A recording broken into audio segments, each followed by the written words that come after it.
Good morning, Suprabhatam. कैसे हैं आप लोग? आज 20 अगस्त होने को है और अभी तक 17वीं बीपीएससी का नोटिफिकेशन नहीं आया है।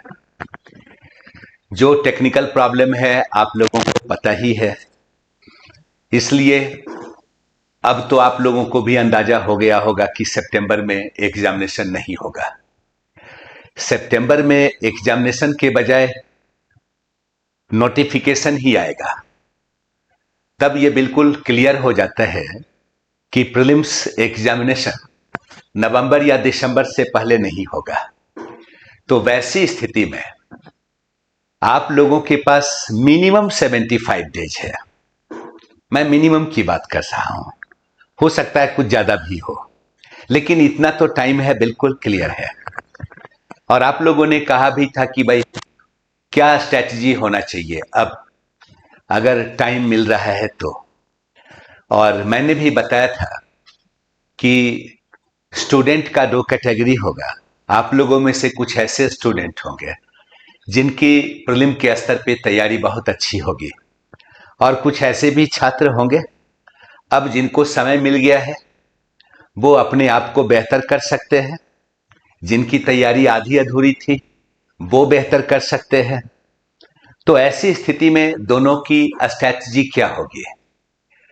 सबसे पहले तो मैं कुछ मुद्दे की चर्चा करूंगा जो आप दोनों कैटेगरी के स्टूडेंट के लिए है, जो यहां के स्टूडेंट की आम समस्या है।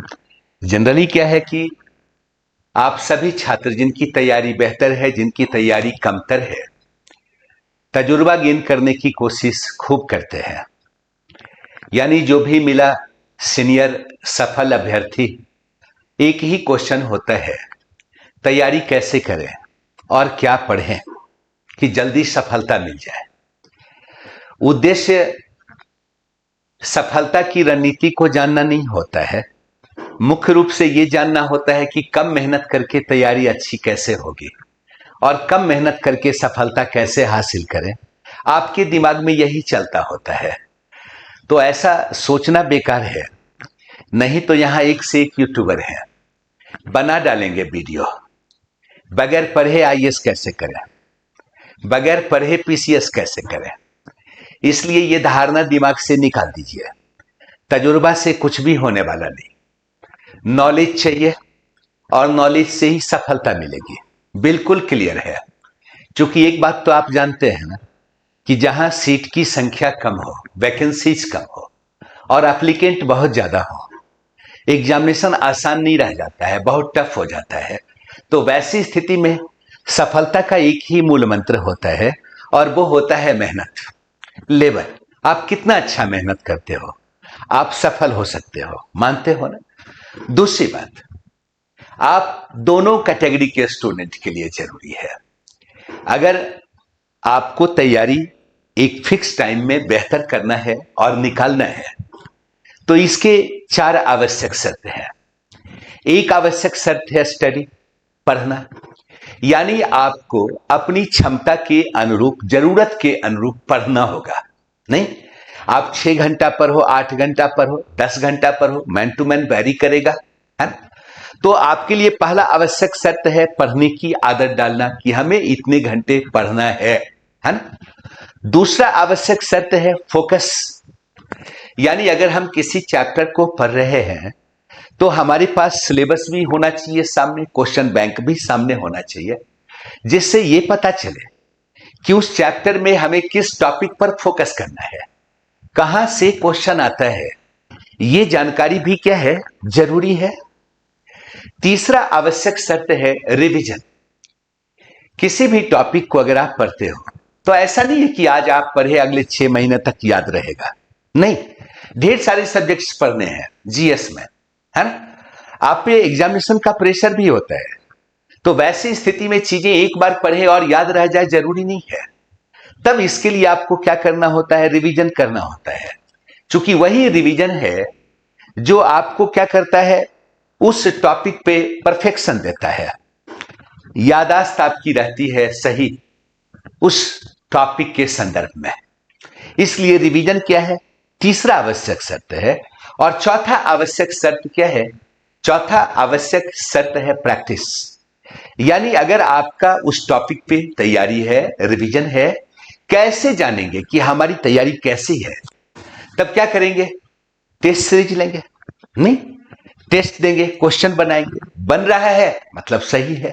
यही आवश्यक शर्त है, चाहे आपकी पूरी तैयारी है आपके लिए या जिनकी आधी अधूरी तैयारी है उन्हें बेहतर करने के लिए। ठीक है, अब सबसे पहले मैं बात करूंगा वैसे स्टूडेंट के लिए जिनकी तैयारी काफी बेहतर है प्रीलिम्स के स्तर पे, लेकिन अब उनको एक्स्ट्रा टाइम मिल रहा है, तो उन्हें क्या करना चाहिए? एक बात तो आपको पता है कि अगर एग्जामिनेशन देने वाले स्टूडेंट की तैयारी पीटी और मेंस दोनों के स्तर पर पीटी से पहले हो गई हो, तो रिजल्ट की संभावना उनके संदर्भ में बेहतर होती है, मानते हैं? तो अगर आपका प्रीलिम्स के स्तर पे तैयारी बेहतर है तो आपको कुछ समय मेंस के लिए भी निकालना चाहिए। एग्जाम्पल के तौर पे मान लिया जाए कि भाई आप ये सोचते हैं कि आपके पास 8 घंटे का टाइम है। यानी कुछ स्टूडेंट ऐसे भी होंगे जो दिन भर में 8 घंटा पढ़ते होंगे, कोई जरूरी नहीं है। कोई ऐसे भी स्टूडेंट होंगे कि 6 घंटा पढ़ते होंगे। ठीक है, उन्हें अब क्या करना चाहिए कि इसको 2 पार्ट में डिवाइड कर देना चाहिए। अगर 6 घंटा है तो 3-3 के स्तर पे, 8 घंटा है तो 4-4 आवर्स के स्तर पे, है ना? आप ऐसे सोचिए। अब ये 4 घंटा आप पीटी के लिए देंगे और ये 4 घंटा आप किसके लिए देंगे? मेंस के लिए देंगे, है ना? अब आप ऐसे सोचिए कि ये 4 घंटा हम पीटी के लिए क्या करेंगे? अगर हमारी तैयारी काफी बेहतर है तो तैयारी बेहतर है तो बिल्कुल छोड़ देंगे तो भूलने का चांस है। आपको पीटी के स्तर पे जुड़े रहना है। तो यहां पे आप 2 काम कर सकते हैं। एक, वो सब्जेक्ट, बाय द वे अगर कोई सब्जेक्ट आपका कमजोर है, वीक है, तो उसे बेहतर करने की कोशिश करेंगे, नंबर 1। नंबर 2, कोई 2 सब्जेक्ट को लेकर चलेंगे और आप एकदम टॉपिक फिक्स कर लीजिए। रूटीन फिक्स नहीं कीजिए, टॉपिक फिक्स कीजिए। मान लिया जाए पीटी के स्तर पे हमें तैयारी करनी है, हमने 2 विषय को चुना, हमने पॉलिटी को चुना और हिस्ट्री को चुना। तो यह प्रयास कीजिए कि मतलब 10 दिन के अंदर उसका रिपीटेशन हो जाए, यानी जो भी आपने पढ़ा है उसका रिवीजन हो। इसके लिए आपको ब्लूप्रिंट बनाना है। तो क्या करेंगे? जो कमजोर पार्ट है उसको ठीक करेंगे, है ना? कोई 2 विषय को चुन लेंगे 10 डेज के लिए, 10 दिनों के लिए, है ना? 10 दिनों के लिए मान ली हिस्ट्री को चुना, साथ में ज्योग्राफी को चुना। अब आप पर डे टॉपिक फिक्स करेंगे और उसको फिनिश करेंगे। ठीक है, तो आपका क्या होगा? पीटी के स्तर पे आपकी तैयारी हो जाएगी। और सप्ताह में मिनिमम 1 टेस्ट तो जरूर लीजिए, 1 मॉक टेस्ट लीजिए। यानी ओवरऑल जैसे बीपीएससी का 150 क्वेश्चन होता है, पूरा का 1 टेस्ट दीजिए तैयारी के साथ, या उस टेस्ट के हिसाब से ये रिवीजन करिए, सबसे अच्छा उपाय है। ठीक है, 1 टेस्ट लेंगे, उसके हिसाब से रिवीजन करेंगे। जाहिर सी बात है ओवरऑल विषय पे 1 सप्ताह की आपकी तैयारी रहेगी, आप टेस्ट देंगे और तब अपना मूल्यांकन करेंगे कैसा रहा। अगली बार और अच्छा करना है, इसके लिए मेहनत करना है। तो द बेस्ट तरीका यही है कि आप जो 4 घंटा टाइम देंगे वो रिवीजन के स्तर पे देंगे, 4 घंटा टाइम देंगे टेस्ट में बेहतर करने के लिए। और याद रहे कि टेस्ट 1 से ज्यादा नहीं लीजिए। रेगुलर सेट मारकर नॉलेज गेन करने की कोशिश टेस्ट के स्तर पे नहीं होना चाहिए। टेस्ट सेल्फ असेसमेंट के लिए है, मूल्यांकन के लिए है। आपने कैसा पढ़ा है, आपकी तैयारी कैसी है, आपका परफॉर्मेंस कैसा है और कितना बेहतर करना है, इसके लिए टेस्ट देना है। ठीक है, और 50% जो टाइम है उसे आप मेंस पे दें।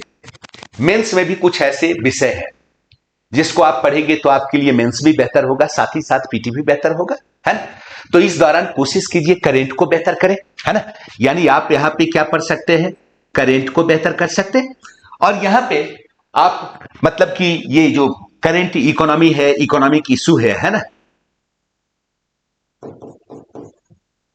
इकोनॉमिक इशू पे बेहतर काम कर सकते हैं। आप आईआर पे बेहतर वर्क कर सकते हैं, है ना? या आप कर सकते हैं क्या, मान लिया जाए कि कोई नेशनल इशू है, कोई इंटरनेशनल इशू है, उस पे बेहतर कर सकते हैं। तो आपके मेंस का भी एक बड़ा पार्ट बेहतर होगा। साथ ही साथ ये आपको कॉपरेट करेगा, कहां पे? पीटी में भी कॉपरेट करेगा, करेंट में। तो आपका पीटी भी बेहतर होता रहेगा, आपके लिए मेंस भी बेहतर होता रहेगा। ठीक है, अब हम लोग देखते हैं वैसे स्टूडेंट के लिए जिनकी तैयारी लचर है, बेहतर नहीं है, लेकिन अब उनको समय मिल रहा है 75 डेज का, है ना? अब अगर उनको 75 डेज का टाइम मिल रहा है, टाइम मिल रहा है, तब उन्हें क्या करना चाहिए? तो एक तो आपको रणनीति पता ही है, मोटा मोटी आप लोग जानते होंगे कि बीपीएससी में अगर 150 क्वेश्चन होता है तो 150 क्वेश्चन में जो सबसे बड़ा पार्ट कवर करता है, आपको पता होगा, एक आपका है इंडियन हिस्ट्री, दूसरा आपका है करेंट अफेयर, और तीसरा आपका है क्या,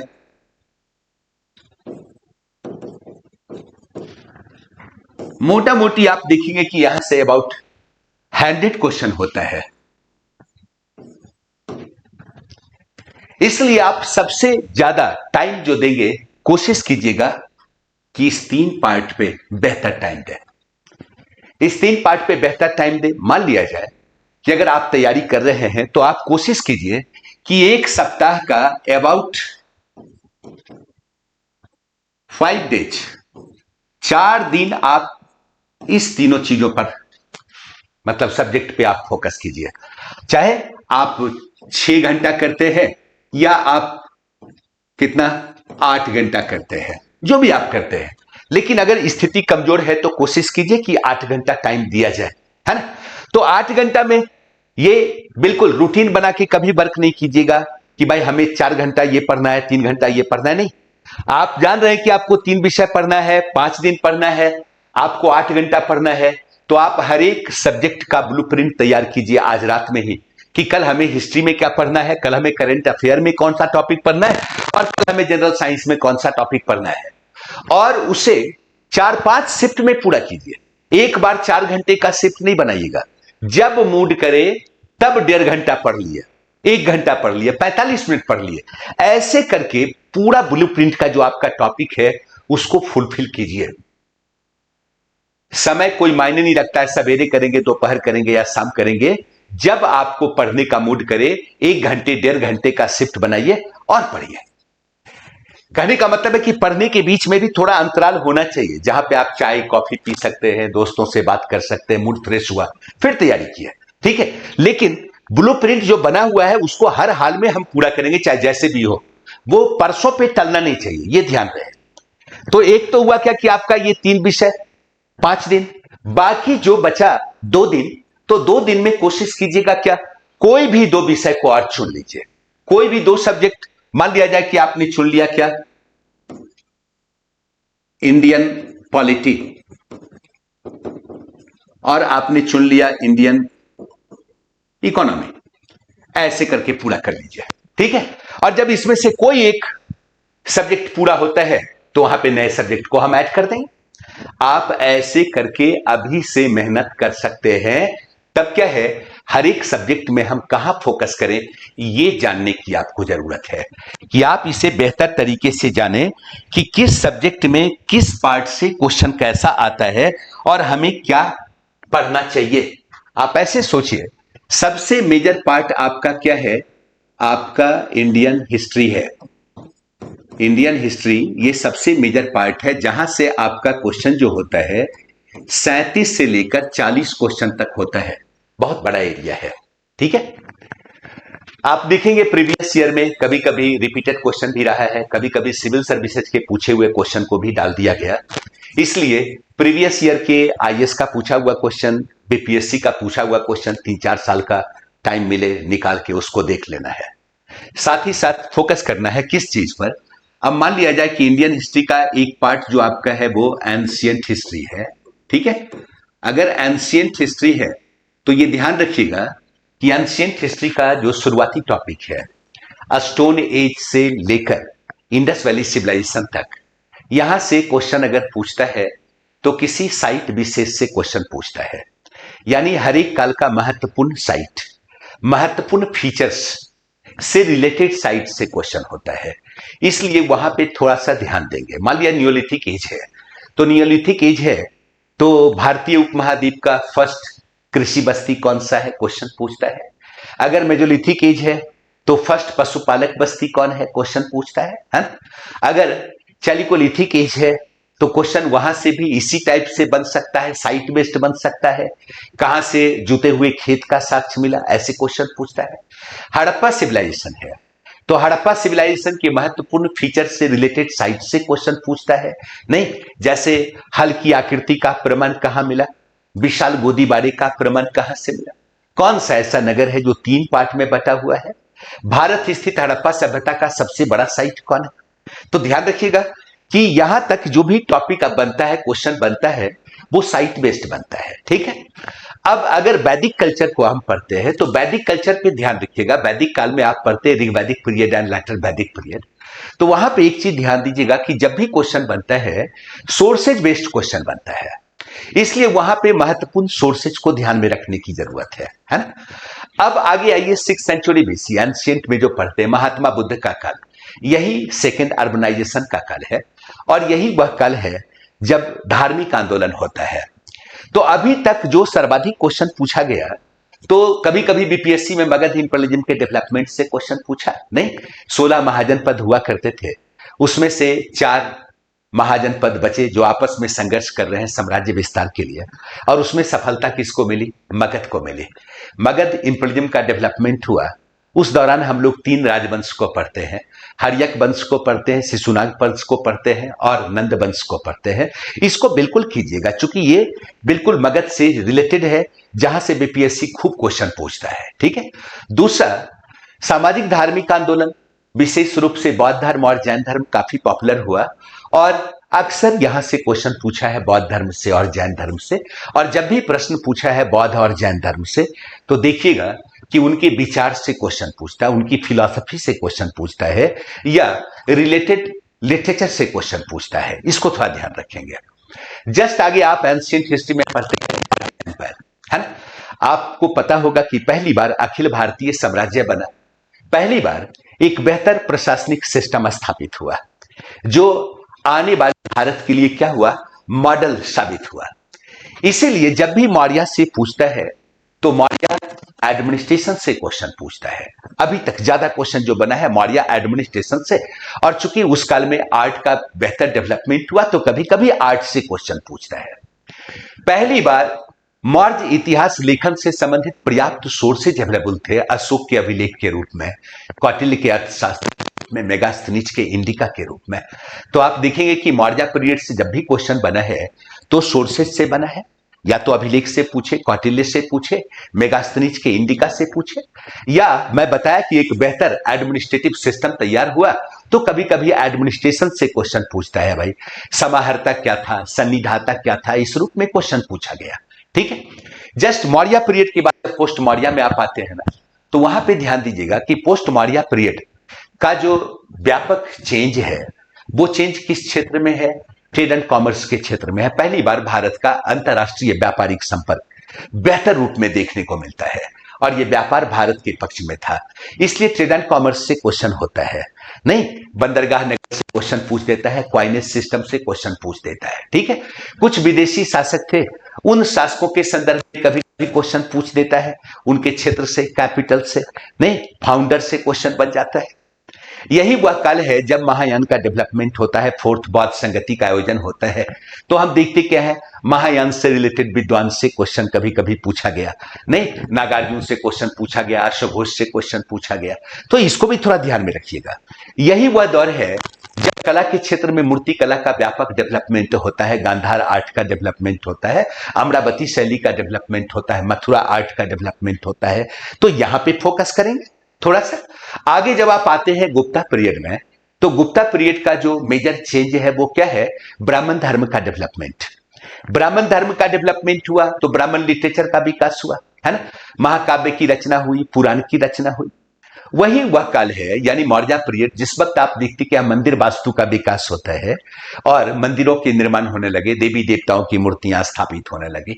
इसलिए आप देखिएगा गुप्ता पीरियड में जब भी क्वेश्चन बनता है, कभी कभी कुछ खास गुप्त शासक जिनका कंट्रीब्यूशन है साम्राज्य के विस्तार में, जिनका कंट्रीब्यूशन है सिक्के के निर्माण में, जिनका कंट्रीब्यूशन है सोशल वर्क में, वहां से क्वेश्चन पूछता है।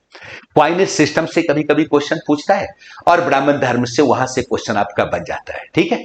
और जब पोस्ट गुप्ता पीरियड में आप आते हैं जो हर्षवर्धन का काल है, तो वहां पे हर्षवर्धन रिलेटेड सोर्सेज से कभी कभी क्वेश्चन पूछता है और कभी कभी भूमि के प्रकार से क्वेश्चन पूछता है। तो जब एंशिएंट हिस्ट्री को आप पढ़ेंगे ना, तो ये ध्यान रखिएगा कि हमें एनसीईआरटी पे फोकस करना है ना, एनसीईआरटी पे फोकस करें।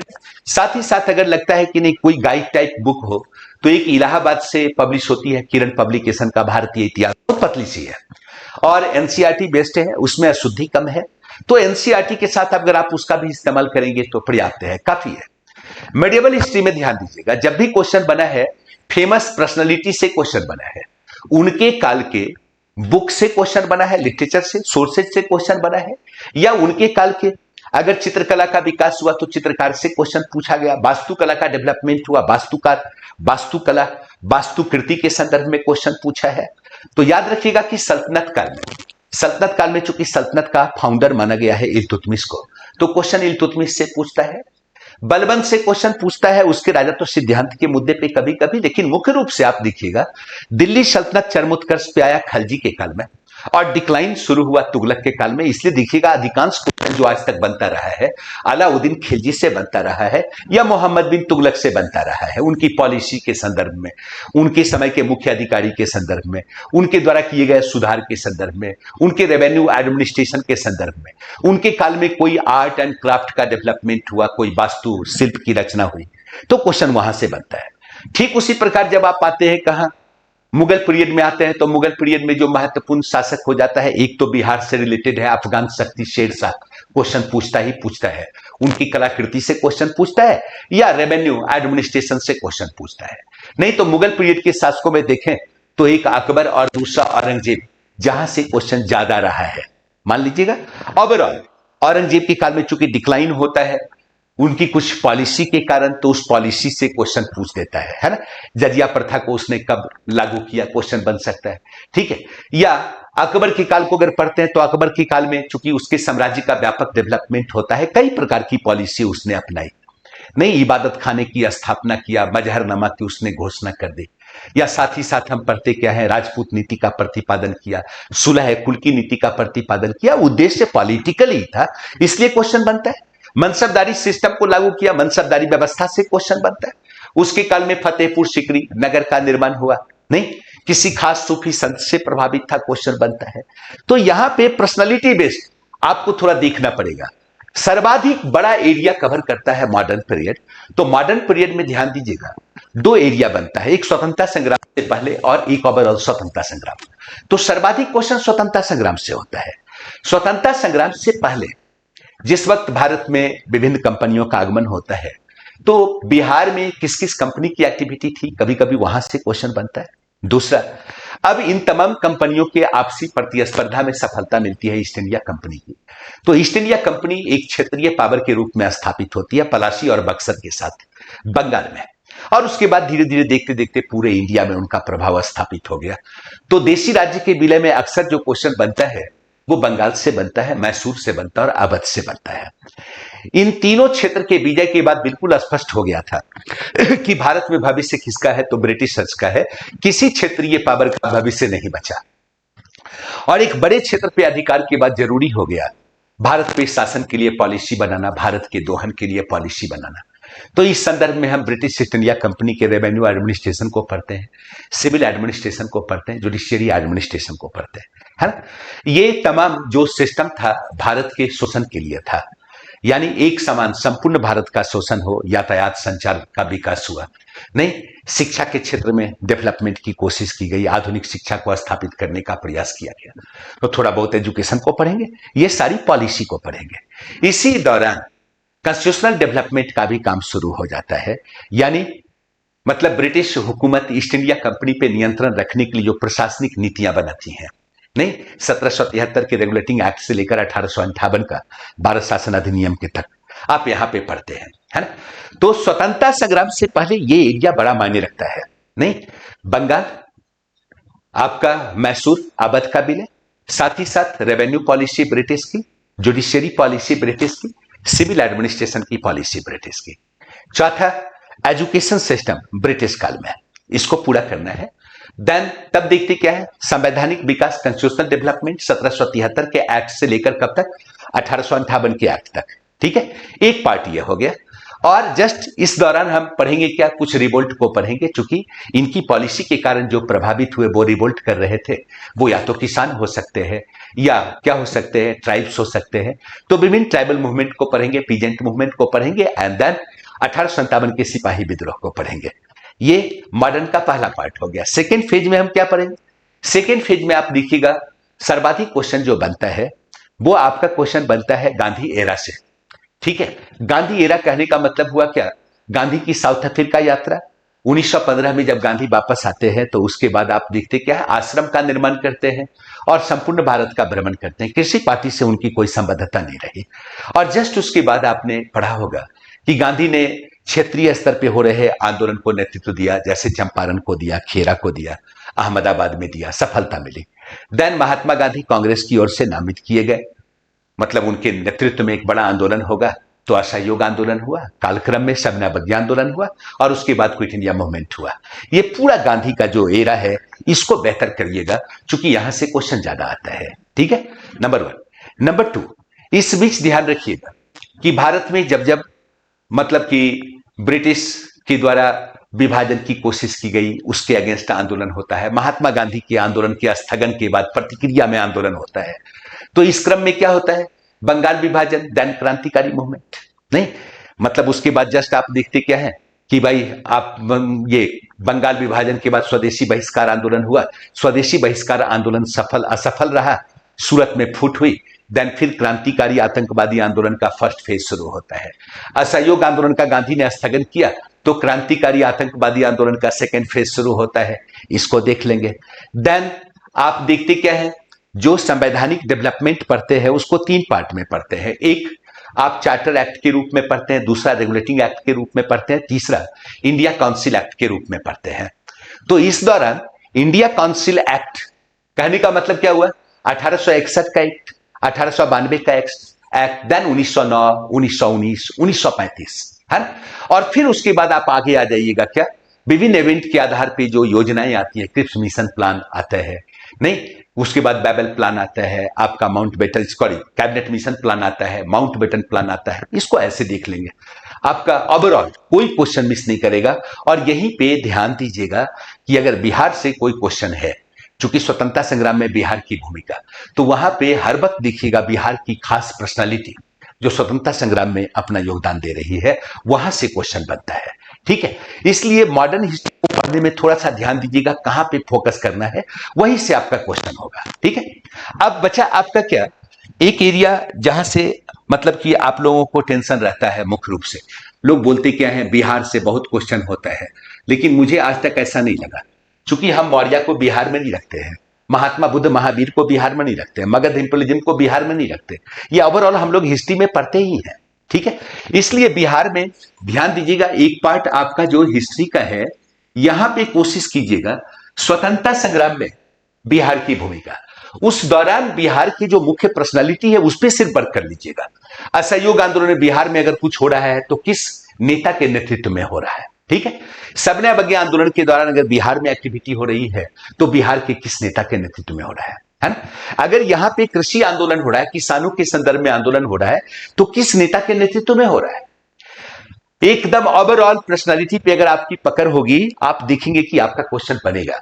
नहीं याद कीजिएगा, विद्यानंद से क्वेश्चन बनता है, नहीं स्वामी सहजानंद से क्वेश्चन बनता है, कार्यानंद शर्मा से क्वेश्चन बनता है, नहीं आचार्य नरेंद्र देव से क्वेश्चन बनता है, राहुल संस्कृत्यायन से क्वेश्चन बनता है, या आपका क्या कहते हैं मौलाना मजहरुल हक से क्वेश्चन बनता है, सच्चिदानंद सिन्हा से क्वेश्चन बनता है। जो यहां के लीडर रहे हैं उनकी एक्टिविटी से क्वेश्चन बनता रहा है, इसलिए पर्सनालिटी पे वर्क करने की जरूरत है। अब अगर हम बिहार की ज्योग्राफी की बात करें तो बिहार की ज्योग्राफी में जब भी क्वेश्चन बनता है अपवाह तंत्र, ड्रेनेज सिस्टम से, है ना, या आप सॉइल की बात कर सकते हैं, क्रॉप्स की बात कर सकते हैं, बिहार के मिनरल की बात कर सकते हैं, इंडस्ट्री की बात कर सकते हैं। ज्योग्राफी में इन चीजों पर ध्यान देने की जरूरत है।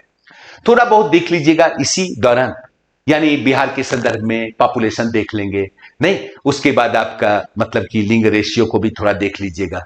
ठीक है, तो ये सब को थोड़ा सा इस पे थोड़ा सा वर्क कर दीजिएगा, तो लगभग यही एरिया होता है। इकोनॉमी में अगर देखा जाए तो बजट, नहीं इकोनॉमिक सर्वे, से थोड़ा सा क्वेश्चन पूछता है तो वहां पे कुछ फोकस करने की जरूरत है। और बाकी बिहार से अगर क्वेश्चन करंट से पूछता है तो करंट गवर्नेंस पे थोड़ा फोकस करेंगे, यानी बिहार सरकार के विभिन्न स्कीम्स जो अभी चल रहे हैं उसका क्या मोटो है, ठीक है, किस रूप में कार्यान्वित हुआ है, वहां पे थोड़ा वर्क कर लेंगे जहां से क्वेश्चन बनता है ना। तो बिहार में एकदम जो मैंने अभी बात किया उस टॉपिक पे ही आपको फोकस करने की जरूरत है। आप देखिएगा क्वेश्चन यहीं से होता है, ओवरऑल यहीं से क्वेश्चन होता है, या फिर बिहार की कुछ खास पर्सनालिटी, कोई बड़े साहित्यकार, किसी ने कोई रचना की, किसी को कोई अवार्ड मिला है, ठीक है, या बिहार की कोई ऐसा इवेंट बिहार का जिसने पूरे देश को प्रभावित किया, तो इस पे थोड़ा सा ध्यान देने की जरूरत है ना। उसके बाद जो एक मेजर पार्ट आपका बनता है, वो मेजर पार्ट आपका क्या बनता है, वो आपका बनता है करेंट इशू। करेंट इशू है ना। करेंट इशू में भी ध्यान दीजिएगा चीजों पे कि कहां पे हमें फोकस करने की जरूरत है। आप अगर प्रीवियस ईयर के क्वेश्चन को देखेंगे ना तो कन्वेंशन एंड समिट से क्वेश्चन होता है।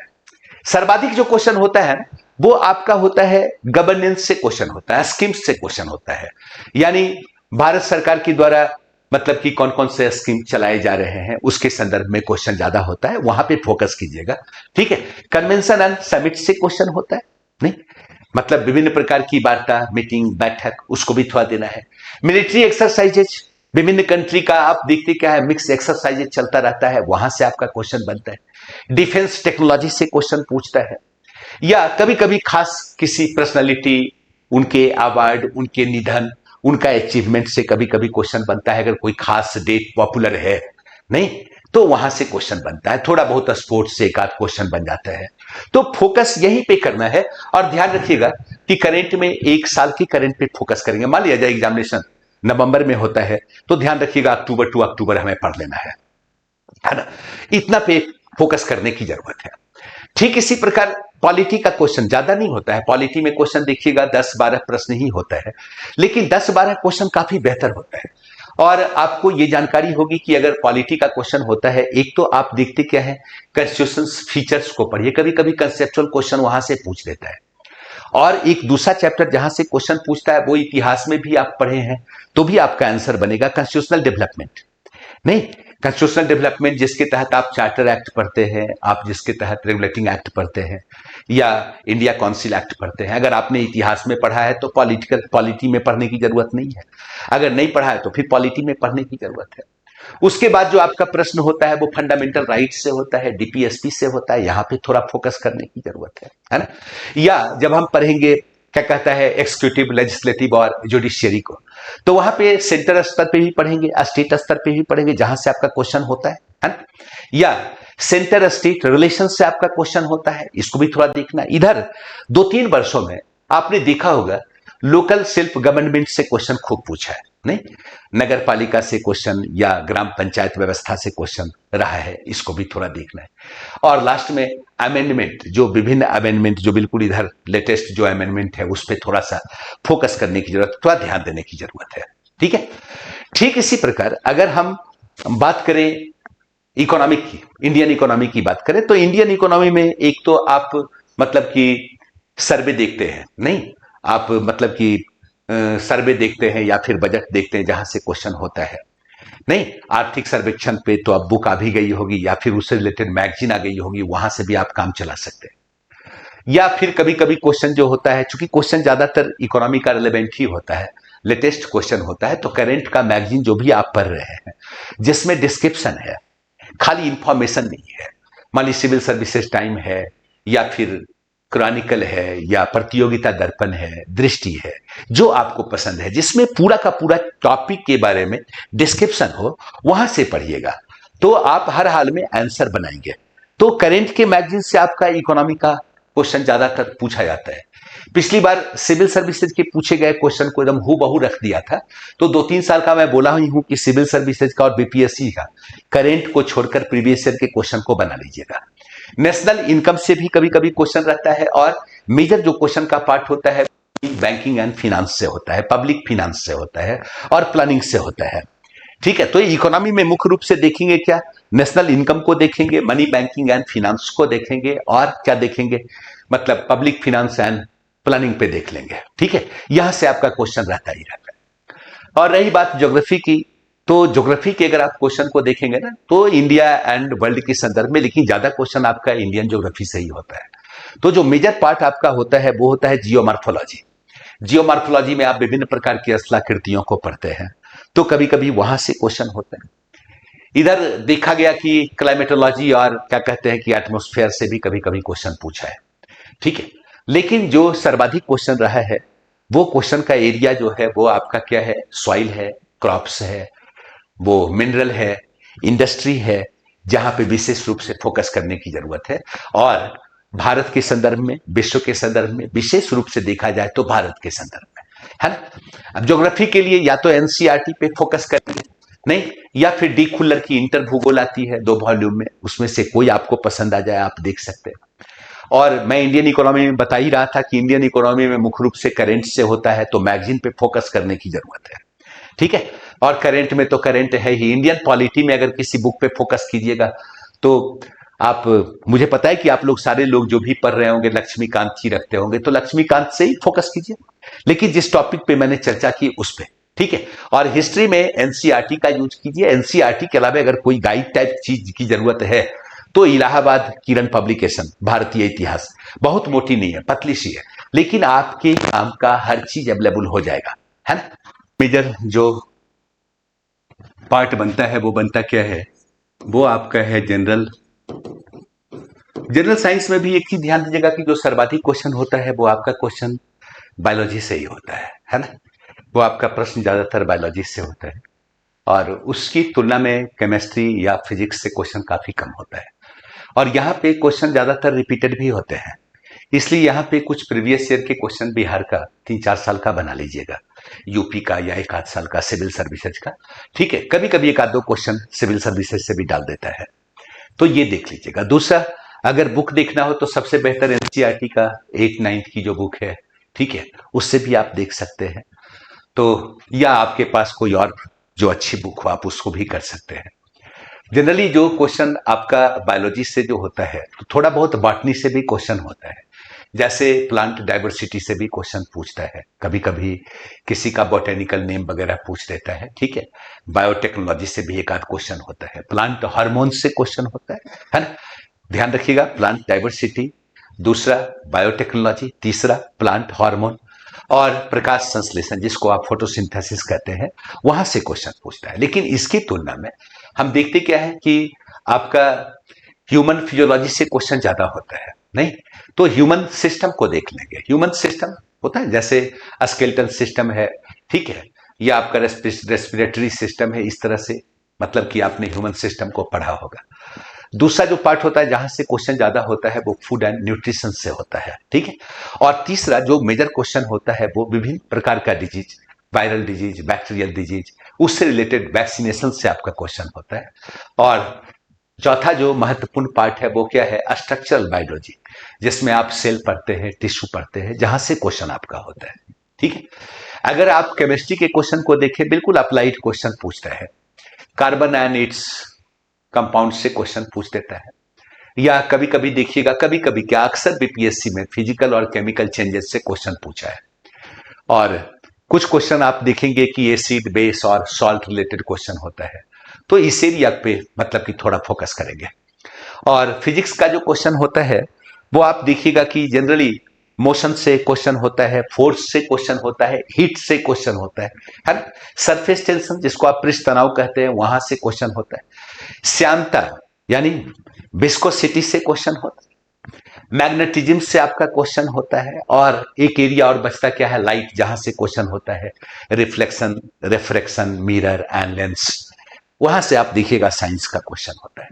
तो ये सारा एरिया जहां पे आपको फोकस करना है, अगर मैं लिख कर बताता तो बहुत टाइम लग जाता, इसलिए आप आराम से सुनिएगा और नोट कर लीजिएगा। लेकिन आप देखेंगे कि आपका ओवरऑल जो क्वेश्चन पूछने का एरिया होता है यही होता है, ठीक है। तो अभी भी टाइम है, 75 डेज, 80 डेज कम टाइम नहीं होता है बहुत बेहतर करने के लिए। आप मजे से अच्छा कर सकते हैं, ठीक है। Thank you.